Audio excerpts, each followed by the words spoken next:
Hello, everyone who is joining us for today's webinar. Before we get started, I always like to ask or to find out a little bit more about who all is with us today. So I'm going to post some questions in the chat box and would love for you to, if you feel comfortable responding. We'd love to know who you are and where you're joining us from. It could be a place or it could be a state of mind. And then also what brings you here today? What makes you tune in and what are you hoping to learn? So I'm going to post these in the chat box, and if you'd like to share with us, we would love to get to know who you are.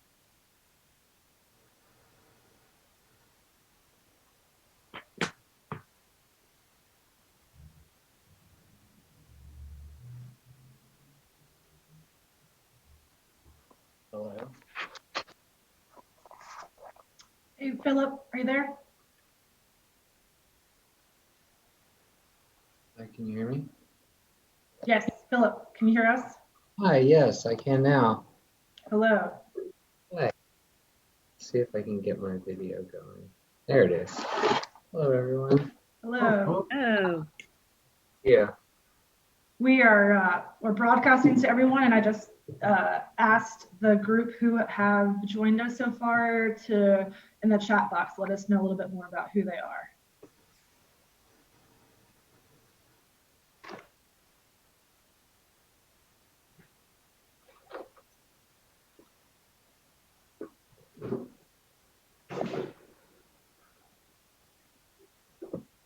Well, in the interest of time, I'm going to just keep this rolling. As people are coming in, again, we have in the chat box some questions to get to know a little bit more about who you are and where you're joining us from.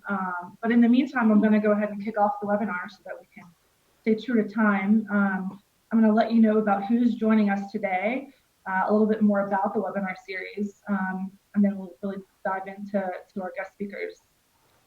So with us today, we have, who will be sharing first about their work from the St. Paul's Community Development Corporation in Norfolk, Virginia. We have Leah Gottlieb and Bob Stevens.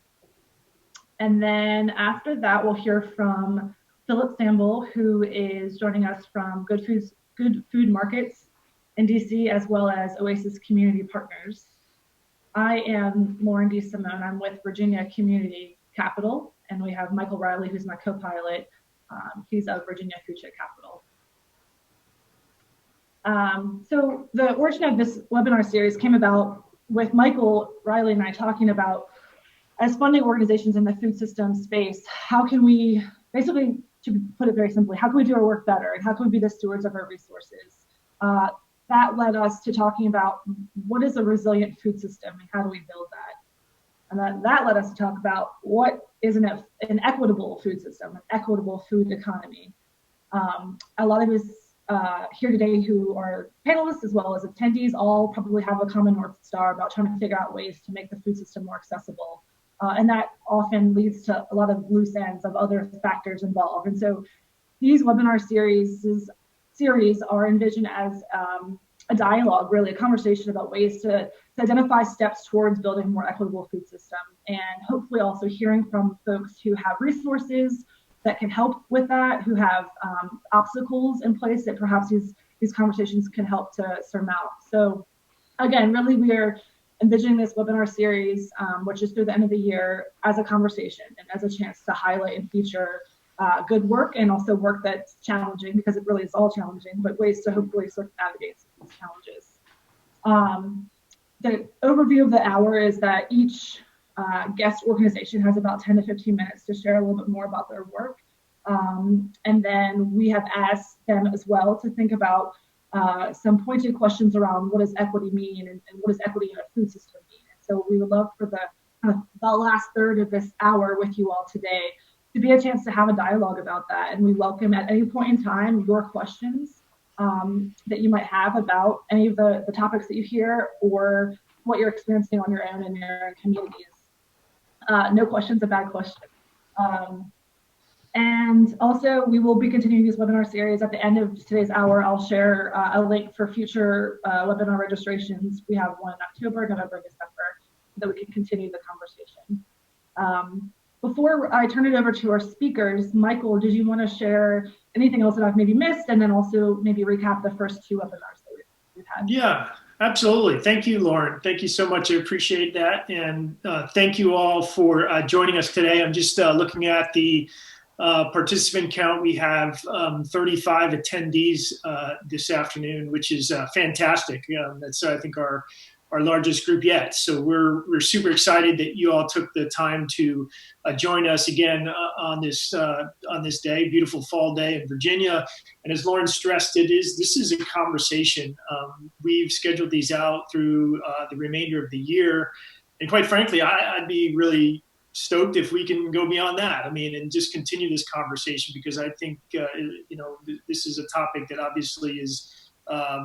I'm very passionate about, and the work that I do and that we do collectively in this space with all these organizations representing us today. And I believe that it is truly one of the most important things we can talk about is how we do create a equitable, regenerative food system that works for everybody. And that's, I think, really the operational phrase there. It really does need to work for everybody. So this is our third webinar in the series. We kicked it off back on August 11th, and then we had one again on August 25th. We're getting those dates right. On the 25th, Michael Carter from Carter Farms joined us. He also represents an organization called Africulture, which is promoting Black culture, specifically focusing on food. He also works for VSU's Small Farm Outreach Program, and he was also joined by Eric Benfield. In that webinar, Eric is with Virginia Cooperative Extension and also represents Virginia Tech Center for Food Systems and Community Transformation. So they shared a lot of insight with us. Michael is, if you all know Michael Carter, he's just got some great ideas around development of an equitable food system. So we were really energized to have them. And as I said, we kicked it off back on the 11th of August. And we were joined by 4 panelists. We had Kate Hauk from the Underground Kitchen, which is just amazing business in Richmond that has shifted their focus since COVID from being sort of an upscale dining experience to providing food and meals for people who are in need struggling through COVID. We also had 2 representatives from an organization called MAFRAC, which stands for the Mid-Atlantic Food Resiliency and Access Coalition. Tom McDougall, who is a founder of 4P Foods, and Pam Hess, who works for Arcadia Center for Sustainable Food and Agriculture. And both of them are fabulous speakers and give us really good background about really what MAFRAC's trying to do. MAFRAC formed really as a result of the breakdown of the food system during the pandemic, during the outset of the pandemic, and they have been just doing a phenomenal job of raising funds and distributing grants to different organizations around the region. And really what they're doing is actually trying to support the cost differences that exist between, what farmers need to produce food and those who are struggling to access quality food. So it's a great program. And our very first speaker to kick off this whole program was just a dynamic speaker and amazing person, Marlon Buckner, who is a Virginia resident and runs a company called MB2 Solutions. He's also involved in the Reinvestment Fund, which is one of the largest CDFIs in the country. CDFI is a community development financial institution. And Marlon shared some great pearls of wisdom with us, and the one I sort of want to use to maybe segue into our conversation today is that at one point in his presentation, he said that, we all suffer from this extractive food system. It's one that imports and relies heavily on cheap, often slave-like labor, scales that up to maximize profits, and spits out the least healthy products you can possibly imagine. So that is our food system, and I think that those of us working to to transform it and to create a new vision for how we can, again, feed our communities and do so in a way that is available to everybody. That's what those of us here on this panel here today, I think, are really very passionate about, and we have some great folks doing some great work. So with that said, again, I want to welcome our panelists, and I think if it's okay, should we start with Philip? Is that okay? Because I know Philip is. This is the first time I've met all the panelists today, and I'm as excited as anybody to learn more about the work that they do. Philip represents Oasis Community Partners, and they have a project called the Good Food Market, started up in the DC area. And again, just doing incredible work, providing access to healthy food for folks in that community and other places where they are looking to expand. So Philip, with that, I'll turn it over to you, and you can share with us about the work you're doing, and we look forward to hearing more about that. Thank you. Great. Philip, are you good with your screen share? Yeah. Am I authorized to share my screen? That's a great question. I'll try, and we'll see what happens. How's that? Sure. Why don't you do that, and then. Can you guys see the picture of Good Food Markets? Yes. Okay, great. If I have any audio issues, please stop me and I'll try to fix it. Thanks for the introduction, Michael and Lauren, for the invitation to participate today. I'm Philip Sambol. I'm the Executive Director of Oasis Community Partners, which is a DC-based 501c3 that, amongst other things, operates the Good Food Market Social Enterprise Grocery Store, which you can see here. This is our pilot location in Ward 5, DC, which launched in 2015. We're in our 6th year of operation, and we are a mission-driven business dedicated to improving food access and community health.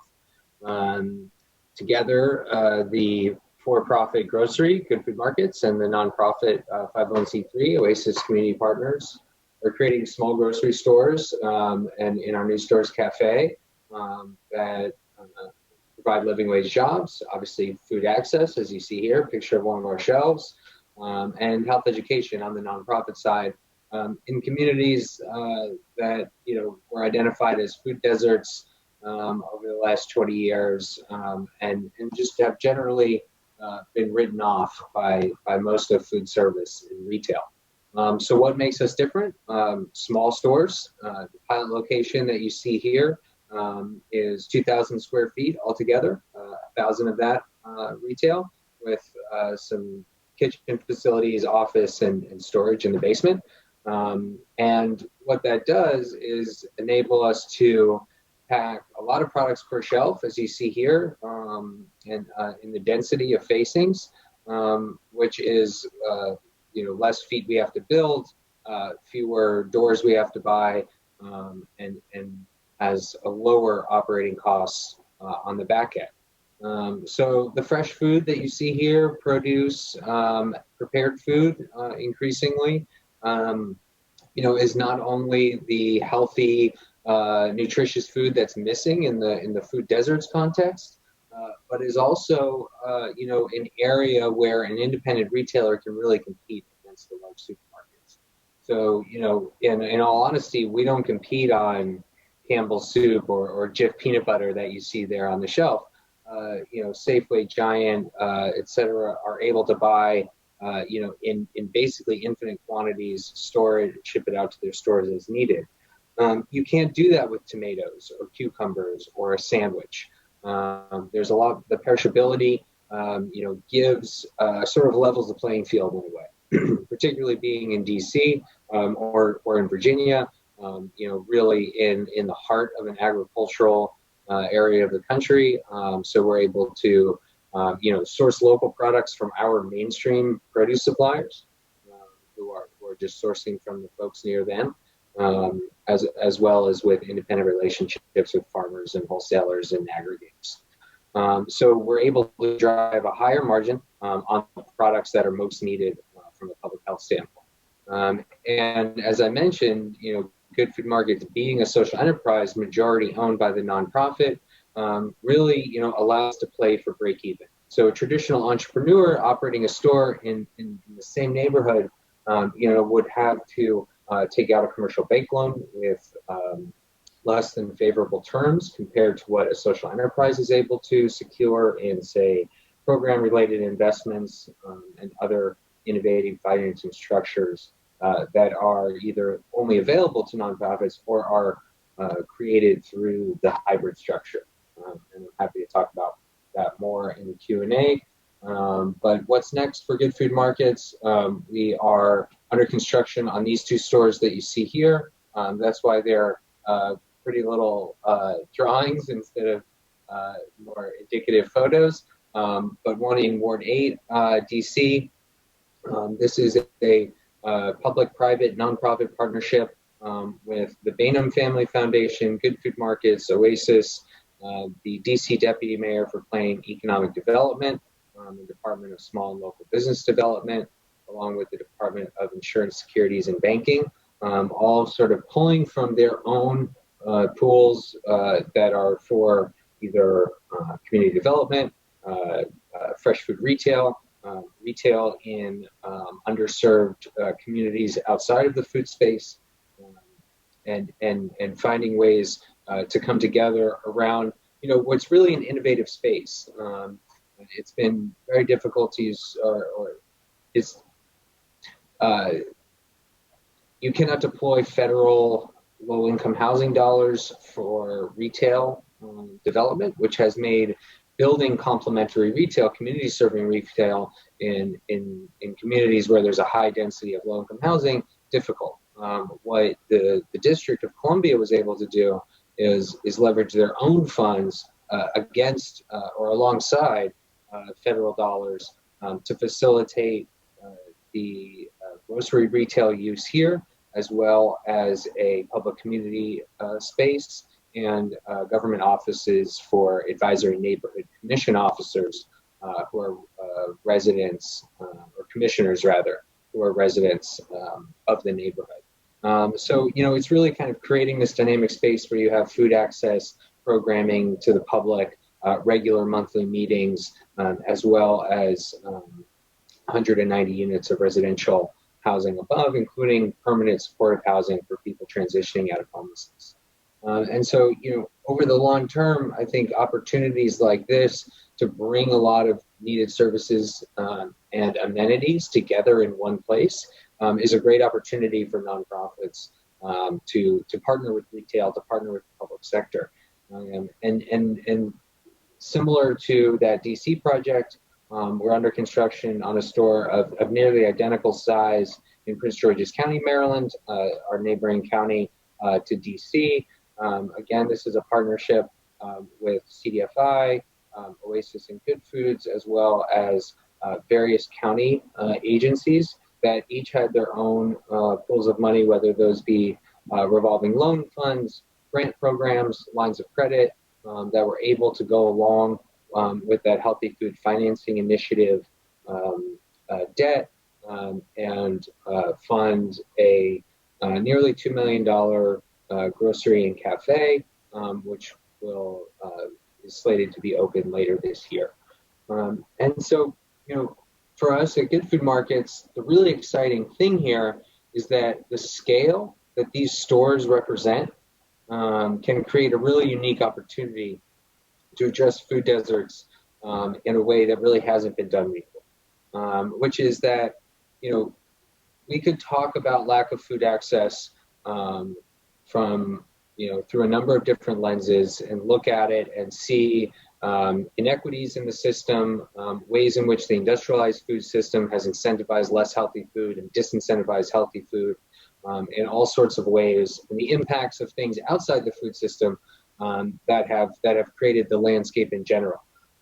But really, when it comes down to it, what we've seen in operating the stores, in training staff, in hiring managers, the average tenure on our team right now is over 2 years. So folks who are joined as part-time clerks have now earned their way up into management positions, and looking at what a community entrepreneur or a motivated and trained, experienced person, of which there are many in food desert communities throughout the area.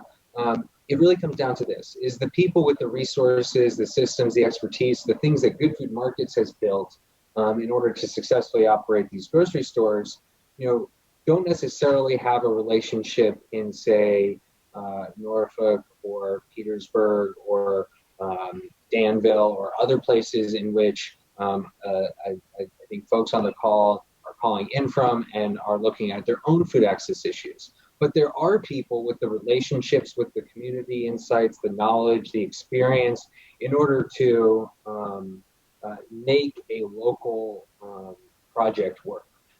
And so what Good Food Markets is working towards, and I'm very careful to say working towards, we have just begun to start to figure out what the financials look like on this and model it internally at our own pilot store. But what we can see, given what we have and where we're headed, is this opportunity to support community entrepreneurs by creating small format healthy food retail stores that are obviously drawing customers from the immediate community. 90% of our customers come within a half mile of our store. We serve about 3,000 households on a weekly and monthly basis, and that has an impact. And if you can put someone with experience and skills, but for the access to capital and the operating model, would be able to successfully run the store, Good Food Markets can act as that back end and deliver that fresh, healthy product mix that we've developed over the last 5 years straight to the shelves, and create sort of this healthy convenience store that is streamlined enough and where inventory and other complex administrative tasks are handled at the central level, allowing that social entrepreneur, that community franchisee, if you will, to focus on the things that are really important to the store's success: cleanliness, customer service, the right pricing, the right signage, those specials and sales are being executed properly at the store, all those things that really keep it working. So that's a little bit about who we are and what we've done. I'm happy to share this information. There's more slides here with some extra details. These are our websites and various social media channels. So thanks again for the opportunity, and I look forward to hearing from everyone else today. That was a great presentation, Philip. And before I turn it over to Bob and to Leah, I may go ahead and ask you a question. I don't see any questions in the chat or the Q&A from our attendees, but I'd like to follow up just with one thing. And that was an awesome presentation, and clearly, the concept that you are developing, as you said, it's something that I think every community in not only in this region but in the country can achieve.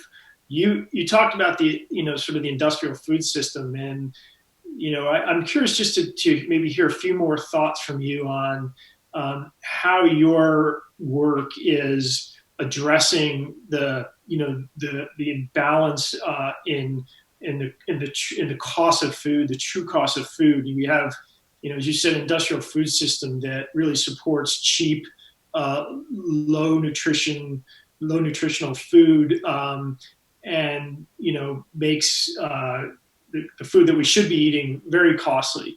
How much of that truly is an impediment for you? I mean, I'm sure you'd love to see some policy that would help flip that narrative and make, you know, the bottle of Coke, instead of being, you know, $1, and broccoli being, you know, $4, flip that the other way around. But just any more thoughts you can share on that, I think would be. Yeah, really I mean, as a voiceless DC resident with no one in Congress to try to change federal policy, I'll avoid suggesting anything there. But I think, you know, the thing that Good Food Markets is doing, and that I'm really excited about, that's getting directly at your question of how do we level the playing field. You mentioned Mafrac, and Tom and Pam and Zachary Curtis at Dreaming Out Loud, and that whole team developing those really interesting kind of funding mechanisms. We're looking at that on kind of a peer-to-peer level at the grocery store. So kind of in the latter half of March, we started to see a growing food insecurity in our neighborhood, which already had rates between 12 and 18% in Good Food Market service area. So we started mobilizing, thinking about, okay, how can we serve that need, and what is it going to grow to, and how are we going to meet those needs? Fortunately, there was a lot of like-minded folks, particularly at the foundation level, who were funding, you know, kind of food banks and other types of providing free food, so that people who were experiencing joblessness or food insecurity potentially for the first time, and about half of our food bank participants were experiencing food insecurity during COVID for the first time, at least in a self-reported way, that we had to develop something that evolved into a weekly food bank, which was funded by some early COVID grants. But I think everyone has seen those sort of fall by the wayside, and the question has become, okay, now what? Are we going to turn our back, in our case, 600 registrants who we have served over the last April, you know, since April, 5-6 months? Are we going to say, oh, okay, the COVID money is over, so we're going to no longer serve the food security need that is clearly demonstrated and that we've been serving for 5 months? We can't walk away from that. At the same time, we can't continue to buy food at full cost and give it away at no price. So over since the beginning of August, so almost 2 months, we have been trialing a pay what you can model. So we have farm shares from the Common Market in Mid-Atlantic, and they have regional distribution in different places throughout the country. Purchasing farm shares from local farmers, mostly in Pennsylvania. They're based in Philadelphia. And they have a $15 cost. So we're trying to determine how many we can sell on a pay what you can basis, and what sort of the average contribution is over those folks, and then how many we can sell at a retail price to Good Food Markets customers. And then obviously there's a, you know, sponsor a box component that is easily tacked on there. And collectively, you know, it's all the same box. It's all the same $15 box. So some people are paying, right now, the running average is just over $11. And then you have people paying $15, people paying $20, and then people sponsoring a box. Now, if across the board that can just cover the $15 a box, we can do that essentially forever, right? It's cost neutral, it's revenue neutral, it brings people through the store, it creates auxiliary sales. And traffic and relationships that we can build on in other ways. So to me, I see things like that at the micro level, at the store level, being really important. I think, you know, the kind of vertical extension of that is more of the values-based economies, where, you know, aligning with healthcare is the most obvious one, where you can improve health outcomes. So if someone is responsible financially for those down the line, you can be that upstream solution, so to speak. I think, you know, kind of at the opposite ends of the spectrum, those are the two really things that we're really excited about. That's great. Thank you so much for sharing that with us. Yeah, I think the pay what you can model is a really creative way to deal with, unfortunately, a system that works against us. I think that's probably a topic for a whole nother webinar. I know it's one that you can get really deep in the weeds on. Thank you so much, and we'll definitely. I think I'm optimistic that we'll get you represented in Congress up there in DC sometime, hopefully pretty soon. We do have some questions in the Q&A, but I think we'll go ahead and leave those. We'll reserve 10 minutes or so at the end so that we can get to those. And then without further ado, now turn it over to Leah and Bob. I guess Bob, you're going to take the lead, I understand. So we'll turn it over to you. And again, we welcome you once again, and let you go ahead and share the work that you are doing and with our group here today. Thank you. Thank you, for joining and us. thank you, Michael and Lauren, for the invitation. And we're certainly grateful for the opportunity to participate in this very, very important dialogue around what we consider one of the greatest social injustices in our society, and that is lack of food access, and of course, which leads to food deserts. Philip, thank you, and it's certainly good to hear from you again. I will just start by just doing a brief introduction. As Michael and Lauren mentioned, I am the co-founder of the St. Paul's Community Development Corporation, joined by co-founder Leah Gottlieb. And the St. Paul CDC was formed about a year ago, August 19th, 2019 to be exact, with 4 strategic priorities in mind. First one, of course, was health and wellness, affordable housing, business development, and workforce development. Shortly after we completed our 2020 strategic plan, COVID hit, and we had to immediately pivot to respond to some of the needs of the pandemic and what was being cast on people, vulnerable people in our community. We serve a community that, for the lack of a better term, is economically oppressed, but happens to also be going through a major redevelopment relocation project in Norfolk. In the wake of everything that we were dealing with in June, the most traumatic news came when the Sambol moved out of the community, and that exodus created a new sense of urgency. And while food deserts and food insecurity was not exactly or directly in our wheelhouse, it fell within the scope of health and wellness. So we were fortunate to assemble a group of volunteers, and within a 2-week period, in response to the exodus of the Sambol, we did a couple of food giveaways. Gave away over 25,000 pounds of food within a 2-week period over the span of 2 weekends. That event, those events, was quite revealing to us in terms of community engagement. And our focus, when we pivoted to the food space, the focus became, how do we help people eat now?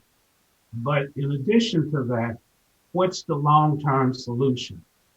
I have served on a board of an organization that focuses on food deserts, but not to the extent that I would be considered an expert. But what was very, very clear from the data and from the evidence that we've come across is that we needed to look at a long-term solution.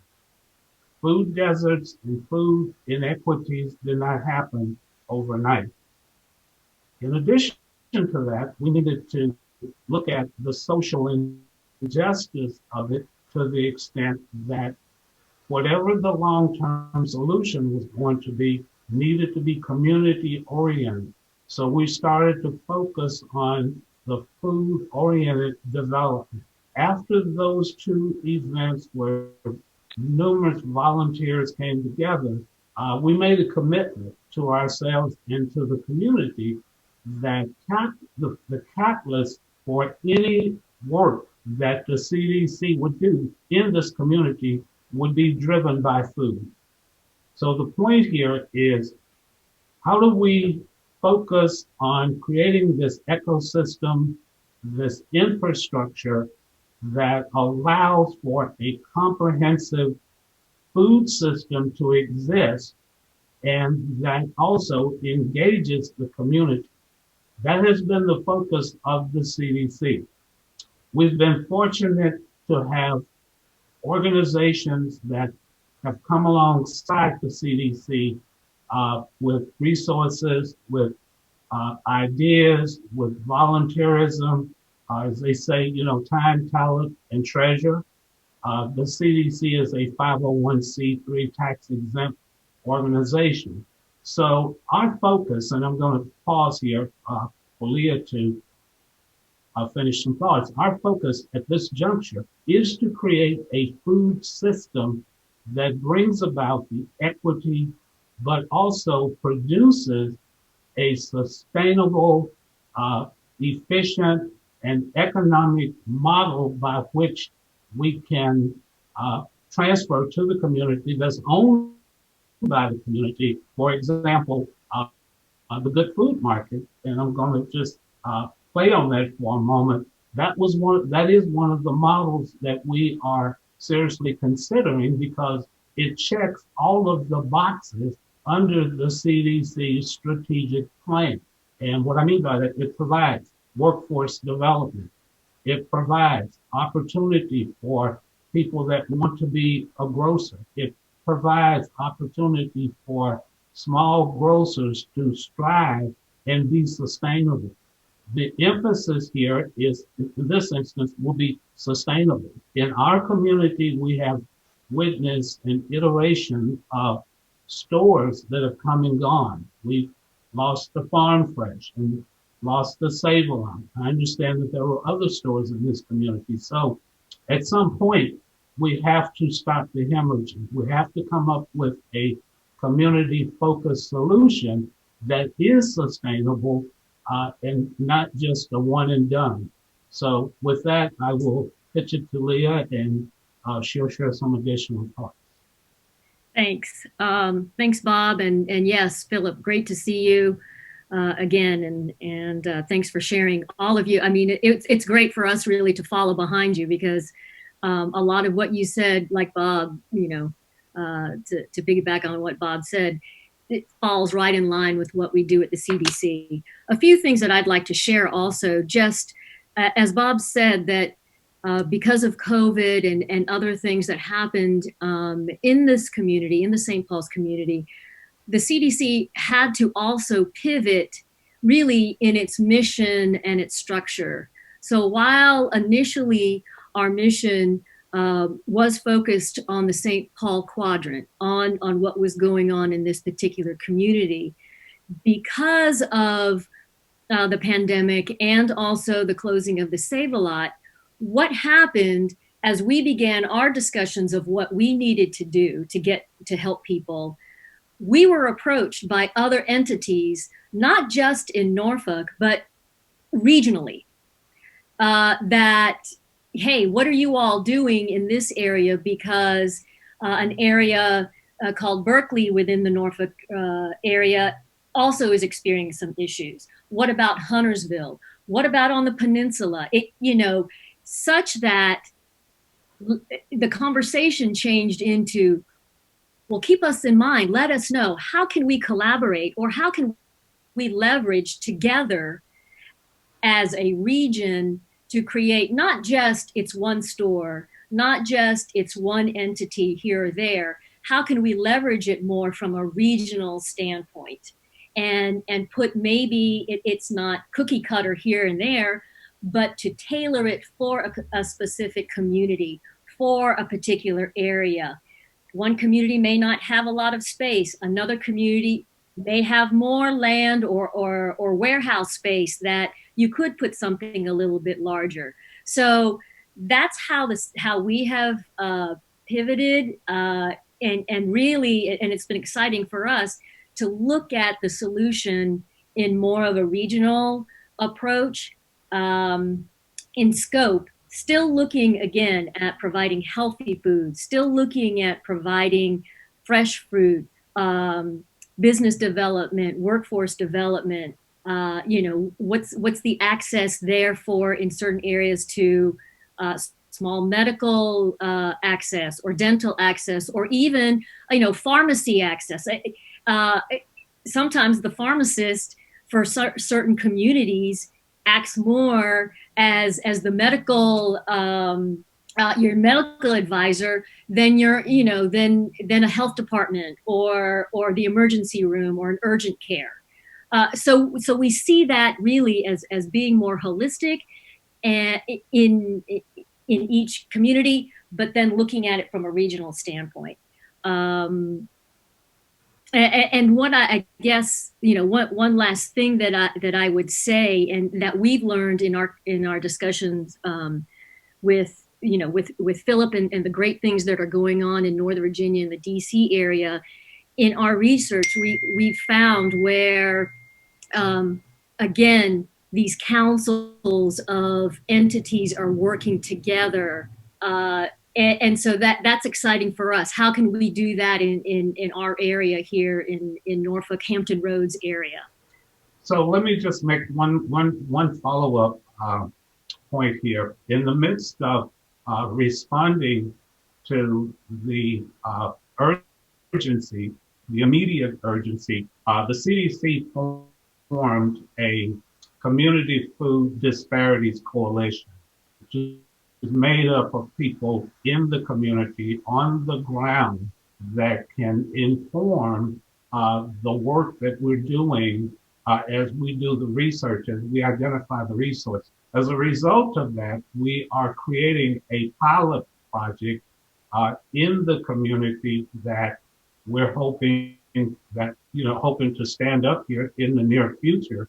And we're also looking at some point in time, and I will share this for those practitioners out there that may be looking for solutions, is a demand analysis will help you to determine feasibility, viability, help you to determine economies of scale, efficiencies of scale, because we don't have room for failure here. This is not a trial and error kind of exercise. Leah and I both come from a corporate background. Even though we've been social entrepreneurs for over 20 years, we understand both sides of the balance sheet. Philip was very, very detailed about how to bring the pieces together to create what we don't call it profit, because as you know, as a tax exempt organization, breaking even is good enough. Anything else, we have to report to the IRS. So I just want to close out the points there just to give people something to think about as you look at your own communities and how you want to get started. But we're working from the bottom up versus the top down. Thank you. Thank you, both Bob and Leah, and Philip too. I'm eager to get into the nitty-gritty of questions, but I just wanted to make a point. Earlier when I talked about the kind of inception of this webinar series as really a string of conversations, the end goal that I didn't mention that Michael and I talked about is having a more tangible way to wrap our mind as well as our actions around how do we do this, right? It's one thing to have a conversation and think about it, but how do you actually put it into action and affect change? And so I wanted to echo some words from previous panelists that we've heard already in this series that speaks to some of what we're talking about today. And I think I'm going to just go ahead and make a public pledge that I'm going to be collating these points that we hear and making it more public so that it begins to be a toolbox. Right now, it might just be a frame of thinking. But I want to say that we heard from Tom McDougall on behalf of NAFRAC to think about the importance of collaboration among food system actors that the richness there is that you have coordination regionally to enable action hyper locally, right? You can't have a bird's eye view super hyper locally without the regional collaboration and collective sight. And I think that was a really great way of summing up the origin and the interest of MAFRAC as a funding mechanism. And then from Eric Benfeld of Cooperative Extension in the Virginia Tech Center for Food Systems and Community Transformation, we heard about, or he stressed the importance of thinking about financing for collective impact. So not for one isolated project or neighborhood or community or even state necessarily, but instead for the collective impact of whatever your spectrum is, whether it's the social determinants of health, whether it's the vibrancy, criteria for a community, et cetera. And that more often than not, again, as more urgency for why it's important to think about financing for collective impact is that funding is disproportionately focused where there's already adequate funding, usually. And we know that, and that's not lost on us, but that again stresses the importance of this collective impact financing thought process, which then speaks to the need to coordinate regionally and to ensure that there's an enabling environment for traction and action to occur on a local level. So I'm going to get off my soapbox. That's a preview. That was a trailer. You didn't know you're going to get it today of our culmination of webinar tidbits and interests that we hope to share at the end of this series. So stay tuned for more. But I just wanted to make that known. And then I'm going to now let Michael take over for some questioning and go from there. Thanks, Lauren. I know, sure, we had some questions in the Q&A. I think those got answered directly. We did have one that just came up in the chat, so I'll just go ahead and read that, and Philip, you can address that to the group at large. And then this question is specifically for Philip, but anybody else who might have input. Was there any discussion around making these markets co-ops? And one more question, do you sell conventional goods at these markets as well? Yeah, so the answer to the second question is yes. We have kind of a Goldilocks approach to our product mix. We try to put a very affordable product on the shelf as long as it has a clean ingredient list. So we try to avoid added salt, sugar, fat, artificial colors, preservatives. Even in a lot of cases, we're able to keep off the shelf. So we try to do that on the affordable kind of entry level, and then a either national or private label brand, and then a local organic brand, depending on the SKU. That's just general. And on the co-op thing, I think co-ops are a great solution for a lot of communities. They're very challenging to start. For us, we are not set up that way, so it's not really sort of the Good Food Markets model is not a co-op model. That said, in kind of the franchise, structure that I alluded to at the end of the presentation, a cooperative organization could certainly run franchises, right? Like, I think that the idea that a cooperative grocery store is a kind of cookie cutter, thing is both a negative from the customer perception. They're very hard to start in low-income communities, at least in DC. It's been very challenging because people have a view of the co-op and the kind of like off-the-shelf marketing, store in the co-op, system is really skewed towards the higher income customers. So there are a lot of ways to do it. Co-ops are a great structure. I don't know if they're a great way to run a grocery store, right? It's an effective corporate structure and governance structure, but from the speed of business that you need to run to maintain operations and manage staff, I've seen it be a little top heavy. And look, everything has its strengths and weaknesses. There's certainly critiques of our own model and things that it makes it hard for us to do. But those are the things I've seen be a challenge and why we didn't choose it. Great, thank you, Philip. Bob, did you have any thoughts around, anybody else have any thoughts around co-ops or experience with co-ops? None other than to say that we looked at co-ops, we looked at the business model, and to Philip's point, the jury's still out on that, particularly as it relates to our community, which once again is why a demand analysis is sorely needed, which will help us to best determine what model is most conducive for our demographic. And Bob, I don't know if you would wanted to go into, community investment trust and that aspect within the food arena. Yeah, I mean, that's a pretty, to Michael's point, that's probably another webinar. But we've also explored the possibility of creating a community investment trust, which allows residents to invest up to $100 in the trust, and that is a tangible method of residents taking ownership in a venture, which of course would be used to support the store or programs associated with the store. We're looking at, once again, I want to emphasize the holistic approach. And as we know, programs require funding, but they don't produce revenue. In the instance of the store, we obviously will be looking to produce revenue, which to some extent could be used to support programs.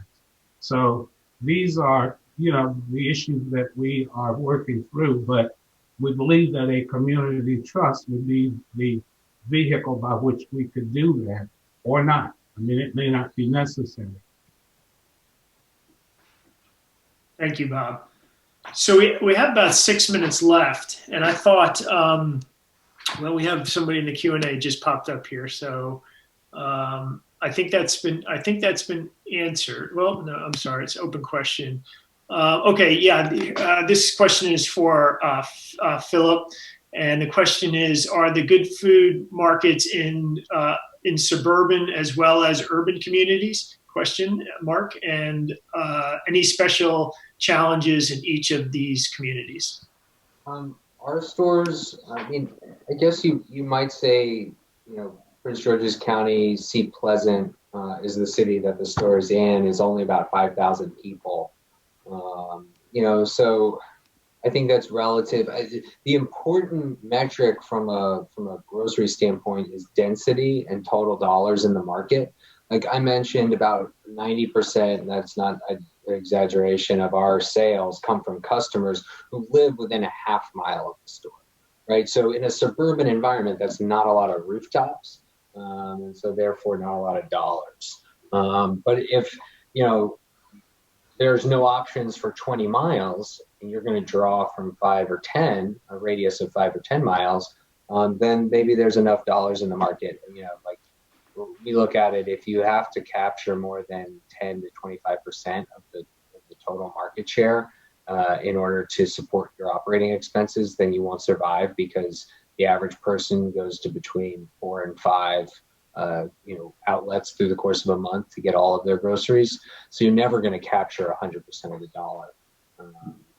And a small store is inherently limited into what it can reach into. So got to be cautious about not seeing a big number in the total market and being like, oh, there's $100 million here. Well, you're going to capture a very small sliver. So is that enough to support whatever your reality is on the ground in terms of the economics of operating? Thank you. So now we have, let's see, about 4 minutes left.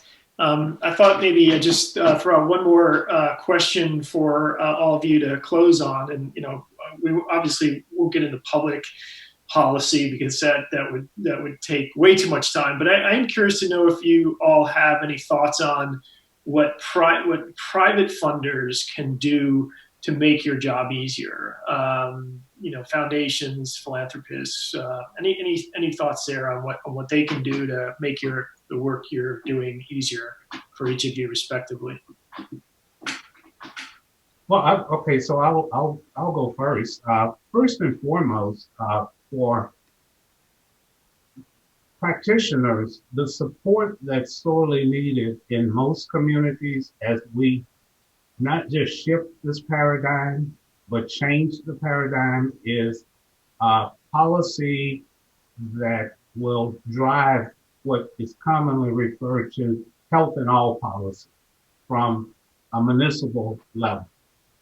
When local government engages to support, and that is not to be confused with providing funds and resources, because the purpose of organizations such as the CDC is to do the work that most municipalities can't.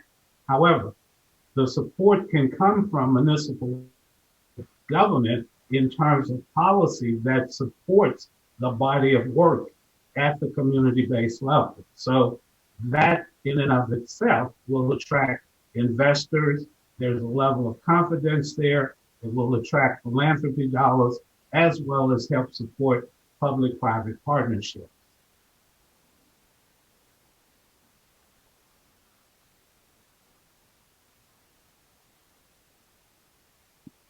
Thank you, Bob. That's all I have. All right. That's good.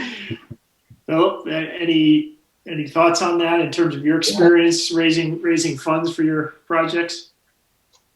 I'll let Leah go first. All right. Well, Bob pretty much said, our stance, our vision within the CDC. And the impact or I guess the benefit of having something like a food policy council and what something like that would do in any community, any city, any region, and working collaboratively and showing to investors that yes, this is just not a group of people doing good stuff. This is a concerted effort for the region in all levels, and so it's not just the width of the project, it's the depth of how important it is to the region. Regarding philanthropy and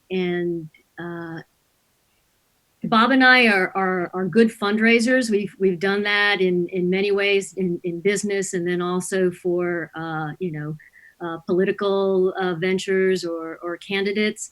But I'll be quite honest especially with regard to in this food area. And again, it's people saying, yes, let me know how we can help you. But also it's the same thing. Nobody wants to be the first in. Nobody wants to be the first in. So again, it's different, but yet it's the same. And so that's what, again, it's just really working hard, being committed, having your focus and showing so that first person, that first investor, that first donation, that first, commitment by a municipality comes in. And then from there, it'll roll. And we feel very confident because it's very important, especially for this area. I think you let Philip off. Never. So well put. I couldn't agree. I wouldn't have said it better myself. So I'm glad to take the end of the train here. I mean, I think it boils down to the best relationships that we have with funders are built on a deep trust that started before there was a financial deal, where there was an alignment of interests and desired outcomes. And to me, that's the most powerful thing. That also cuts across informal partnerships as well.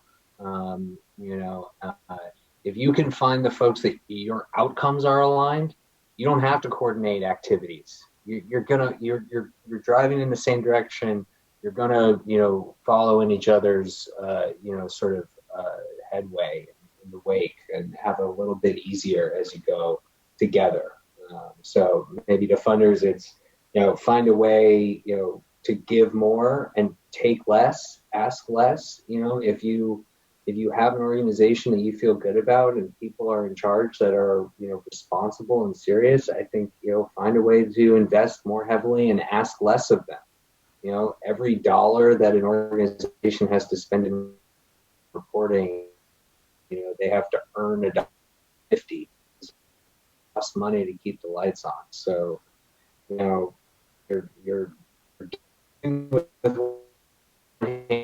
and as your feedback and needs. At the same time, there's so much to be learned, and those great relationships we have with funders outside of lending are all based on kind of like data analysis, partnerships with academic and research organizations, and like really what's going on here. Like I have my view, you heard that today, but like what's really happening here. And so those are the things I hope we can replicate and maybe others can learn from that I think are best practices.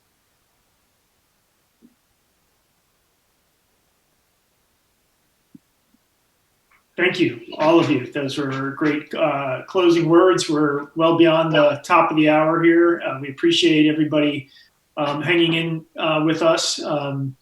And I'm going to turn it over to Lauren for some closing thoughts, but I'd like just to say thank you to all of our panelists. It was a really engaging conversation. Great to hear from all of you, and just amazing work you're doing. So thank you. Thank you to all the participants for joining us today, and hope to see you on the next one in October. And I'll turn it over to Lauren, and she can close with just a brief look ahead.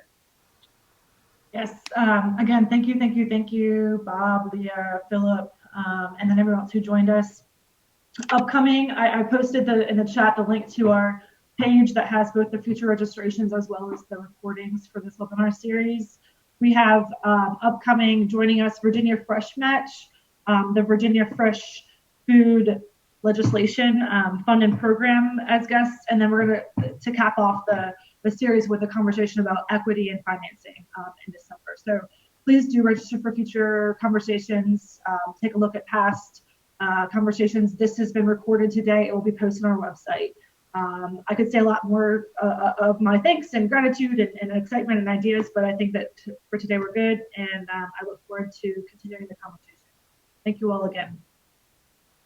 Thanks, Lauren.